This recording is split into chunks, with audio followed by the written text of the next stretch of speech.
विद्यार्थी मित्रांनो सर्वांचं स्वागत आहे YBD अकॅडमी या मराठी एज्युकेशनल यूट्यूब चॅनलवरती. मित्रांनो, ज्या विद्यार्थ्यांनी नोंदणी व मुद्रांक विभागामध्ये फॉर्म भरलेला आहे त्यांचे वारंवार 3 ते 4 प्रश्न वारंवार कमेंट बॉक्समध्ये, कॉलवरती, मेसेजवरती विचारले जात आहे. सर्वांना रिप्लाय देणे शक्य नाही, त्यासाठी डिटेल्समध्ये व्हिडिओमध्ये मी तुम्हाला संपूर्ण माहिती सांगणार आहे. आजच्या व्हिडिओमध्ये तुम्हाला कट ऑफ किती लागेल, तुम्हाला किती मार्क्स घ्यावे लागणार आहे याच्याबद्दल 100% डिटेल्समध्ये माहिती सांगणार आहे. त्याच्यानंतर एकूण फॉर्म किती आलेले आहेत, एकूण किती फॉर्म आलेले आहेत आणि एकूण स्पर्धा किती आहे डिटेल्समध्ये सांगतो. आणि तुम्हाला परीक्षामध्ये डिटेल्समध्ये जास्तीत जास्त मार्क्स किती घ्यायचे आहे हे देखील सांगणार आहे.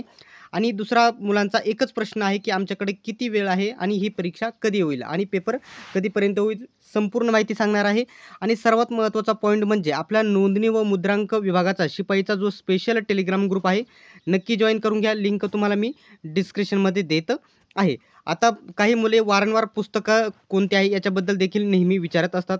तर स्मार्ट स्टडीचे सर्वात बेस्ट पुस्तक या ठिकाणी नोंदणी व मुद्रांक विभाग गट ड चे सर्वात चांगले पुस्तक मार्केटमध्ये उपलब्ध झालेले आहे.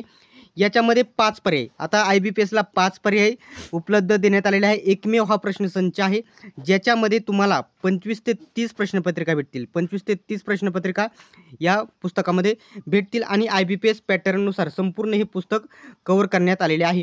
तर येथे किंमत देण्यात आलेली आहे 295 रुपये, परंतु तुम्हाला डिस्काउंटमध्ये 200 रुपयापर्यंत हे पुस्तक कुठेही मार्केटमध्ये उपलब्ध होईल. जर तुम्हाला हे पुस्तक खरेदी करायचं असेल तर कोणत्याही जवळच्या पुस्तक विक्रेत्याकडून तुम्ही खरेदी करू शकता किंवा ऑनलाईन Amazon, फ्लिपकार्टवरून देखील तुम्ही हे पुस्तक खरेदी करू शकता.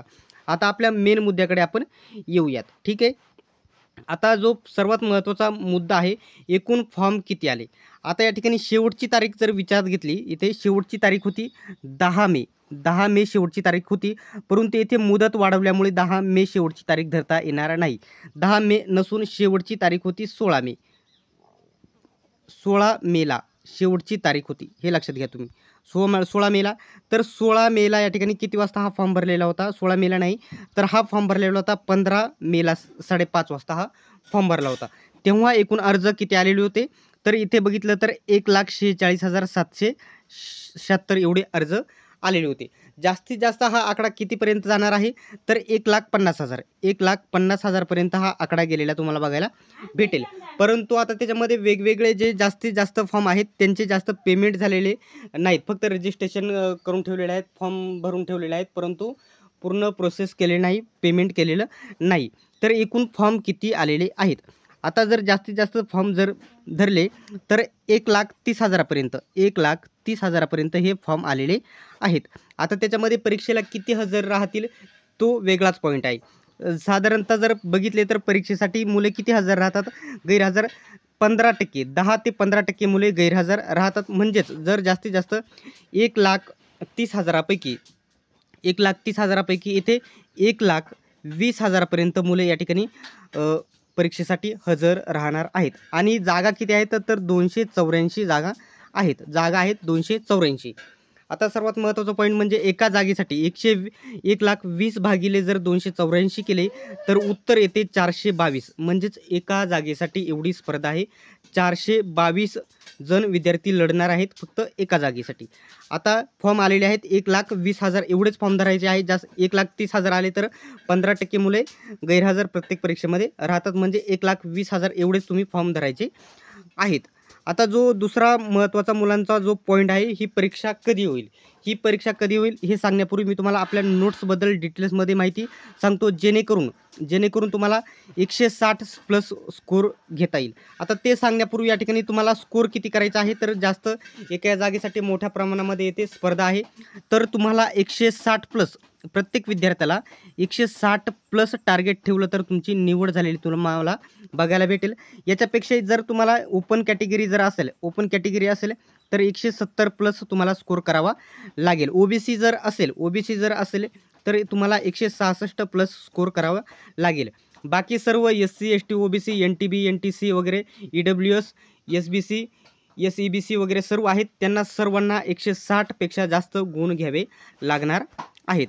आता ही परीक्षा कधी होईल हे तुम्हाला डिटेल्समध्ये सांगण्यापूर्वी नोट्सबद्दल तुम्हाला सर्वात आधी माहिती देतो.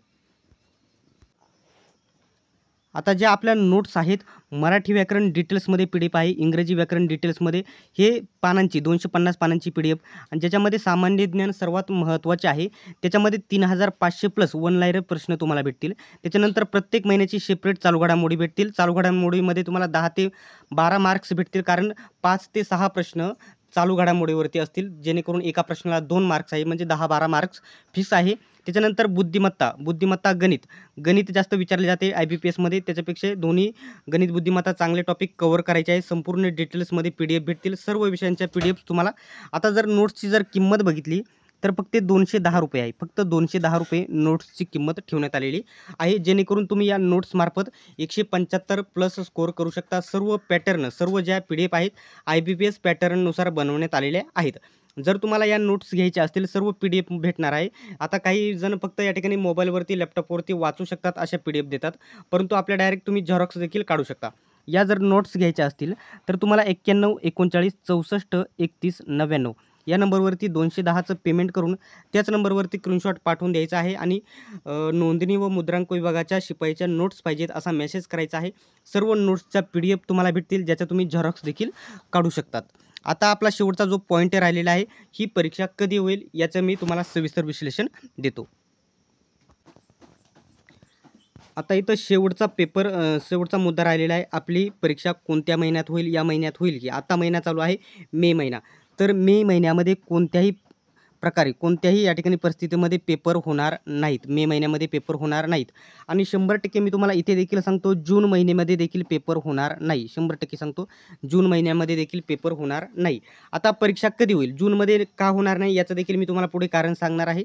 आता आज तारीख आहे 26 मे तारीख आहे. आता हा महिना पूर्ण गेलेला आहे. एवढ्या लवकर काय पेपर होणे शक्य नाही.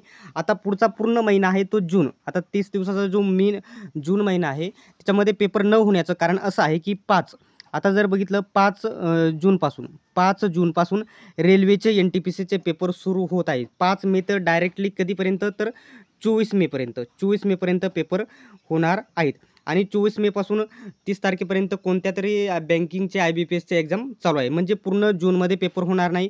पेपर तुमचे या ठिकाणी डायरेक्टली आणि मध्येच जुलैमध्ये देखील पेपर होण्याची शक्यता नाही. तुमचे पेपर डायरेक्टली जुलै एंडिंग किंवा ऑगस्ट महिन्यामध्ये झालेले बघायला भेटतील. जुलै एंडिंगमध्ये का होणार नाही तर आचारसंहिता, निवडणुका चालू होणार आहेत, आचारसंहिता लागणार आहे. जर परीक्षांच्या अगोदरच जे वेळापत्रक जर प्रसिद्ध झाले तरच या ठिकाणी जुलैमध्ये पेपर झालेले बघायला भेटेल. नाहीतर अन्यथा तुमचे पेपर डायरेक्टली ऑगस्ट महिन्यामध्ये जून जुलै ऑगस्ट महिन्यामध्ये झालेले बघायला भेटतील. याच्यावरती तुमचं मत काय आहे तुम्ही कमेंट बॉक्समध्ये डिटेल्समध्ये सांगायचं आहे आणि अशाच प्रकारच्या अपडेटसाठी चॅनलला सबस्क्राईब करा आणि बेल आयकॉनलाही ऑन करा.